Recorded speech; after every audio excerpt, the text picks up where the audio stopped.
canal Tudo em Ciência, com o apoio da Jornada de Políticas Públicas e do Programa de Pós-Graduação em Políticas Públicas da UFMA, a gente tem a série Penso, Logo Resisto, de entrevista com os principais palestrantes que passaram pela Jornada de Políticas Públicas. Ao meu lado, o professor Atílio Boron, da Universidade de Buenos Aires, Argentina, que fez a palestra de abertura desta 9ª edição da jornada. Professor, satisfação de tê-lo no Brasil, em São Luís do Maranhão. Muchas gracias, prazer é meu estar aqui, muito amável. Posso falar no português? Sim. E compreendes bem? Sim, compreendo. O que caracteriza o capitalismo hoje, professor? Bueno, el capitalismo hoy está en una fase de expansión mundial marcada por un dominio tremendo a partir de los aparatos ideológicos, el control de las ideas, el control de las comunicaciones, de los medios de comunicación, una presencia militar de más de 1000 bases de los Estados Unidos en todo el mundo y un dominio absoluto del capital financiero, que es el que comanda el proceso de acumulación capitalista a escala mundial, en Brasil, en Argentina, en toda América Latina, en Europa. Es el rasgo nuevo que tiene el capitalismo contemporáneo y que lo hace particularmente agresivo y violento para nuestros pueblos. Na sua conferência, o senhor apresentou algumas características do imperialismo segundo Lenin. Sí. Quais são essas? Bueno, Lenin hablaba a comienzos del século XX, ¿no? Siglo XX, por ejemplo, el tránsito de un capitalismo de competencia entre las grandes empresas a un capitalismo monopólico. Eso sigue siendo más verdad hoy que en la época de Lenin. Hablaba del avance del capital financiero. Él decía, los bancos y las empresas productivas se asocian y dan lugar a una nueva forma de capital, muy dinámico, muy difícil de controlar, que es el capital financiero. Él hablaba de ese fenómeno. Hoy ese fenómeno es muchísimo más importante de lo que era en la época de Lenin, por las nuevas tecnologías de comunicación e información que hacen posible que tú puedas mover el capital, ¿no es cierto?, financiero en cuestión de segundos. Simplemente un teléfono celular puedes mover centenares de millones de dólares. Hablaba de la exportación de capitales. Lenin ya preveía de que el futuro del capitalismo iba a estar más basado en la exportación de capitales que en la exportación de productos manufacturados o materias primas. Y esto hoy, la diferencia es enorme. También hablaba del reparto del mundo entre las grandes potencias, de la pugna dentro de los mercados entre las unidades de capital. Y todo eso evidentemente sigue siendo válido hoy, aunque ha habido transformaciones importantes en los últimos años. Estamos no canal Tudo em Ciência, na série Penso, Logo Resisto, conversando com o professor Atílio Boron. Profesor, ¿y cuáles son las novedades del imperialismo contemporáneo? Mira, yo diría que las novedades serían básicamente tres. En primer lugar, la expansión sin precedentes del capital financiero, que decía recién, algunos llaman la hiperfinanciarización de la economía mundial. François Chesney, que estuvo acá en Brasil, me parece, él ha hablado mucho de eso. Hoy en día, la gran mayoría, si tú miras del flujo comercial, financiero mundial, en la economía internacional, está compuesto en su gran mayoría por flujos de carácter financiero, no flujos de bienes físicos o servicios, flujo de capital financiero. Esta es la primera gran transformación que tiene un efecto importante, porque ese capital financiero no crea empleo y crea una gran riqueza que es apropiada casi íntegramente por los capitalistas. En primer lugar. Segundo lugar, la revolución informática, lo cual le posibilita al capital en sus distintas formas, sobre todo el financiero, moverse de una manera mucho más rápida por el escenario internacional. En tercer lugar, yo diría el enorme peso de la difusión de las ideologías justificadoras del capitalismo, legitimadoras del capitalismo, debido a la enorme importancia que adquirieron los medios de comunicación controlados férreamente por el capital. En todos nuestros países, no solamente en Brasil o en Argentina o en Colombia, en general, hoy en día el periodismo se ha convertido, ya no es más periodismo, o sea, no es más una función que tenga por objetivo informar objetivamente a la sociedad, sino que tiene como misión adelantar los proyectos de diversos grupos económicos, actores económicos, y por lo tanto conformar la conciencia social para que esos agentes económicos puedan operar más libremente en beneficio de sus propios intereses. E a chamada globalização, ela substituiu o imperialismo? No, eso fue una estrategia usada discursiva en los años 90, un poco para evitar tener que enfrentar y decir que el imperialismo estaba ahí, que seguía más vivo que nunca, actuando con más violencia que nunca. Surgió toda esta idea de que, bueno, hay una globalización y que en la globalización hay interdependencia y que en la interdependencia somos todos iguales. Yo por eso ponía la famosa afirmación de Henry Kissinger, ¿verdad? Cuando él, preguntado sobre el tema del imperialismo, dijo, no, eso ya no existe más, ahora hay una globalización en donde todos somos interdependientes, y dijo precisamente lo que yo anuncié en mi conferencia: Honduras es tan dependiente de la industria informática norteamericana, de las computadoras americanas, como Estados Unidos es dependiente de las bananas hondureñas. Lo cual es de sentido común darse cuenta de que la gravitación de las bananas en la economía mundial no es la misma que la gravitación de las computadoras. Pero esta es una trampa retórica de Kissinger queriendo demostrar lo imposible, que todos somos iguales en la economía mundial, cuando no es así. Algunos son más iguales que otros, para usar aquella famosa expresión, algunos siguen dominando y la gran mayoría de los países siguen siendo dominados o sometidos. Te doy un solo dato para redondear. Piensa que en esta economía imperialista mundial, desde el año 2016, el 1% más rico del planeta tiene más riqueza que el 99% restante. Esto liquida cualquier discusión sobre el tema del imperialismo. Se nota que el imperialismo está ahí generando una enorme concentración de riqueza sin precedentes en la historia de la humanidad. Professor, e qual é então a batalha das ideias que se trava hoje no mundo? Yo creo que la batalla de ideas fundamental es dar a entender que el capitalismo es un sistema histórico, que por lo tanto tiene su origen, su desarrollo, llega a su apogeo, luego comienza su declinación. Lo importante es hacer que la gente entienda que la economía capitalista, por más discursos que se hagan, el objetivo fundamental de todas las políticas económicas es garantizar la maximización de las ganancias de los capitalistas y desmontar los discursos que a veces realizan algunos gobiernos capitalistas, algunos partidos capitalistas, de que gobiernan por el bienestar general, para favorecer el progreso económico y social de Brasil, de Argentina, de México.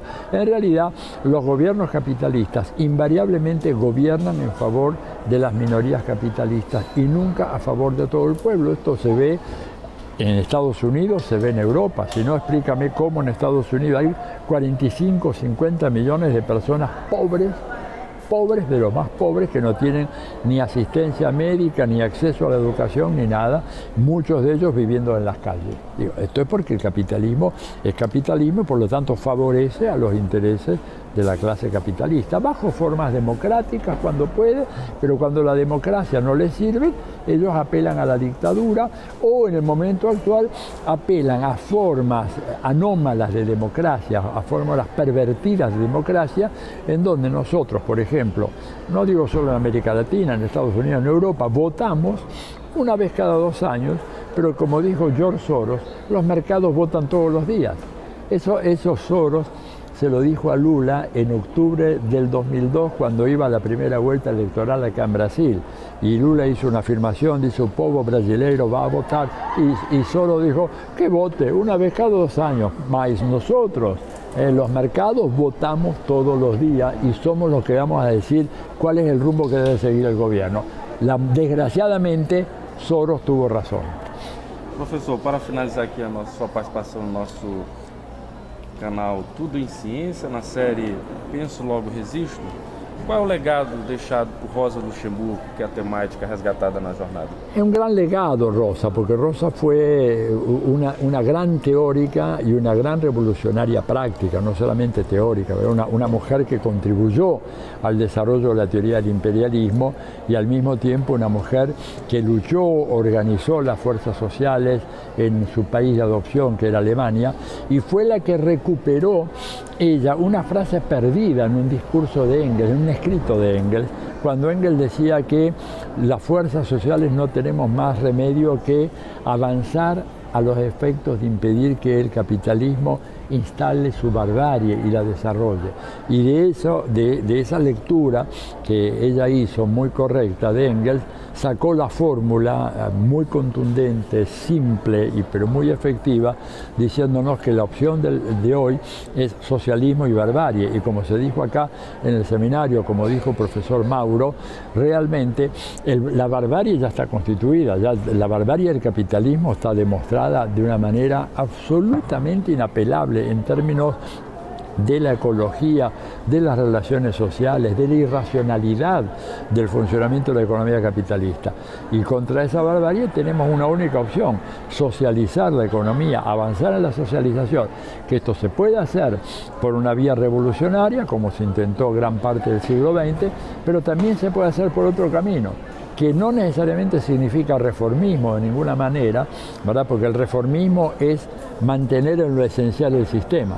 En cambio, tú puedes hacer algunas reformas que sean reformas de carácter revolucionario. Por ejemplo, y con esto termino, siguiendo lo de Rosa, que habló mucho de reforma y revolución, si tú le quitas el carácter de mercancía a la salud, haciendo que la salud fuera un derecho universal, si le quitas el carácter de mercancía a los medicamentos, que no deben ser instrumentos de lucro, sino que deben ser justamente artículos o productos al servicio de la salud. Si tú le quitas el carácter de mercancía a la educación y le quitas el carácter de mercancía a la providencia social, a la previsión social, el capitalismo va a ser severamente disminuido, menoscabado.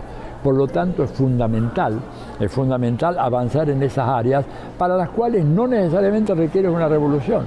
Se puede hacer un proceso rápido de decir, bueno, vamos a desarrollar una industria farmacéutica estatal, como hay por ejemplo en Cuba, como hay en parte en la India, y que haga que los medicamentos no sean objeto de lucro, ¿verdad? O que la salud no sea un objeto de lucro, ni tampoco la educación. Entonces creo que el legado de Rosa Luxemburgo, porque esto yo lo combino con su gran libro Reforma o Revolución Social, en donde ella comienza diciendo, ¿estamos nosotros en contra de la reforma? Dice, no, nosotros estamos a favor, lo que queremos son reformas que terminen con el capitalismo, reformas que tengan ese potencial revolucionario y no que se limiten a mejorar con algunos paliativos el funcionamiento del sistema, reformas para cambiarlo. E esto creo que é o grande legado de Rosa. Obrigado. Entrevistamos o professor Atílio Boron aqui na série Penso, Logo Resisto. Obrigado, professor. Obrigado, para mim. Um prazer.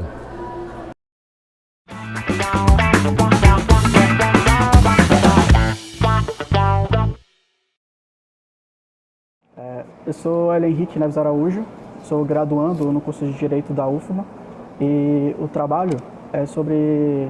O tema, né, é sobre o trabalho em condições análogas de escravo. A gente está fazendo um estudo sobre a tríade entre a prevenção, a mobilização e a reinserção desses trabalhadores que são resgatados de condições degradantes, né, de violação aos seus direitos fundamentais. De acordo com o COETRAI, há muita...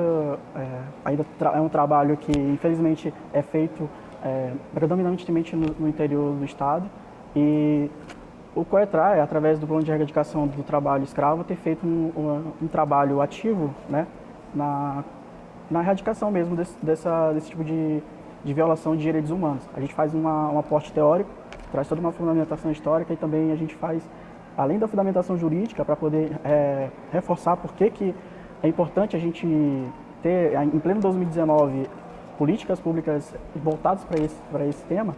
A gente faz um estudo sobre como que funciona a prevenção, a mobilização para poder resgatar esses trabalhadores e o principal também é depois disso, como que eles vão se reinserir na sociedade após todo esse processo.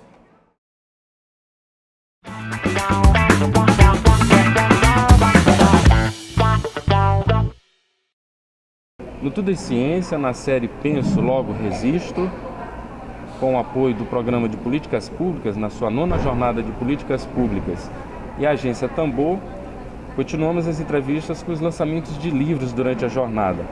Estamos com Marinalva de Souza Conserva e Alice Gambardella, que lançam livros nesta jornada. Multiterritorialidades e os desafios da proteção social no Brasil e na Europa é um dos livros. Professoras, obrigado pela disponibilidade para o canal. Do que trata o livro? Então, esse livro, especificamente, ele é fruto de um projeto chamado Casadinho Procad, em parceria com o Programa de Pós-Graduação em Serviço Social da UFPB e o Programa de Estudos Pós-Graduados em Serviço Social da PUC São Paulo, fruto de um primeiro colóquio internacional de políticas sociais, realizado na UFPB em João Pessoa, novembro de 2016. Participaram dessa mesa, além da nossa participação e coordenação, professores da Europa, da Universidade de Salamanca, professores da Universidade do Instituto Universitário de Lisboa, professores da PUC São Paulo, a professora Zanira, que é aqui do Maranhão, também esteve na mesa e também é autora do livro, professora Maria Carmelita Asbeck, e entre outros, professora Dice Koga. Foi um colóquio interdisciplinar, então tem professores da estatística, tem demógrafos, arquitetos, assistentes sociais, professores das áreas de ciência política, das ciências sociais. Então o livro trata fundamentalmente dessa relação das políticas de proteção social no Brasil e na Europa. Também em lançamento, uma série de 3, dos quais 2 aqui na Jornada de Políticas Públicas, que é a Gestão da Proteção Social em Debate e Territórios em Diálogo, Chãos do Ponto de Partida para as Políticas Públicas Brasileiras e Estado Brasileiro, Direitos Constitucionais e os Desafios da Proteção Social no Século XXI.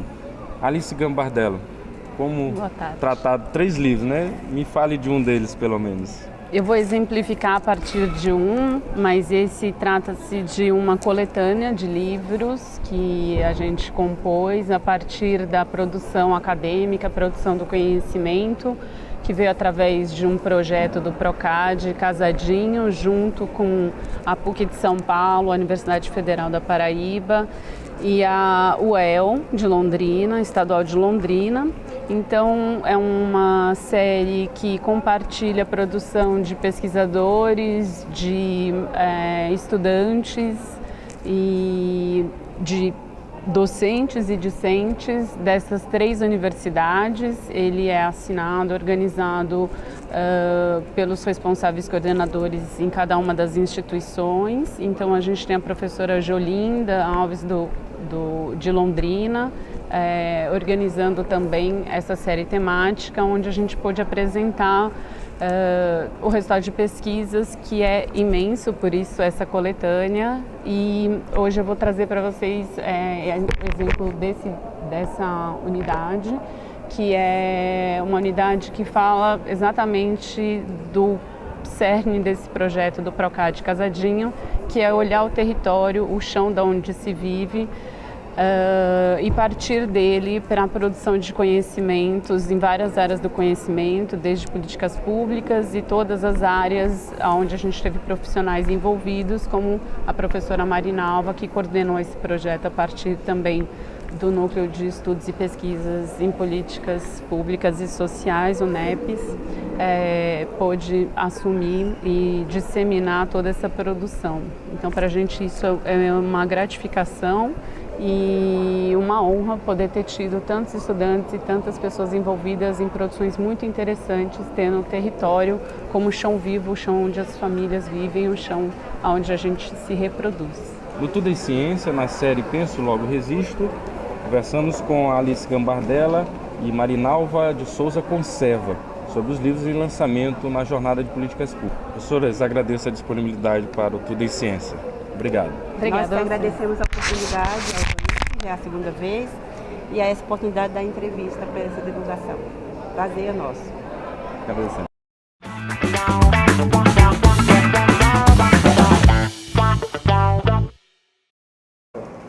Meu nome é Cássia Cristina Santos Penha e o meu artigo vem falar sobre o ódio que você semeia, os reflexos do racismo estrutural na inferiorização da voz negra. Bom, eu e a Daniela, que também é coautora deste artigo, nós falamos sobre como a raça, essa conceituação de raça, essa ideia, como o racismo estrutural vem influenciar no silenciamento do discurso negro.